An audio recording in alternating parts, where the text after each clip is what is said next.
प्रबल न्यूज, हर खबर आप तक। હું છું હરીફ મલેક, આપની સાથે આપ જોઈ રહ્યા છો પ્રબલ ન્યૂઝ।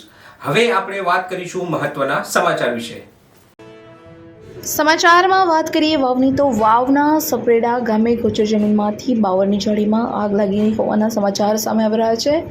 બનાસકાંઠા જિલ્લાના સરહદી પંથકમાં ઉનાળાની કાળઝાળ ગરમીમાં આગના બનાવો પણ વધી રહ્યા છે।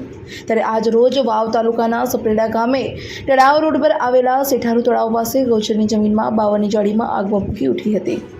આ કોઈ અગમ્ય કારણોસર લાગી હોવાનું જાણવા મળ્યું છે। જોકે આગ લાગતા જ થરાદ નગરપાલિકાના ફાયર વિભાગને જાણ કરતા જ ફાયર ટીમ તાત્કાલિક ઘટના સ્થળે પહોંચી હતી। ભારે જહેમત બાદ આગ પર કાબૂ મેળવ્યો હતો। જોકે 100 મીટરથી પણ વધારે વિસ્તારમાં આગ ફેલાઈ જતા નગરપાલિકાના ફાયર વિભાગના લીડિંગ ફાયરમેન ધનજીભાઈ પ્રજાપતિ અને ફાયર ડીસીઓ વિજયભાઈ હડિયલ દ્વારા ભારે જહેમત ઉઠાવી આગ વધુ વિકરાળ સ્વરૂપ ધારણ કરે એ પહેલા જ આગ પર કાબૂ મેળવાયો હતો। રિપોર્ટર પ્રકાશભાઈ સુથાર, થરાદ।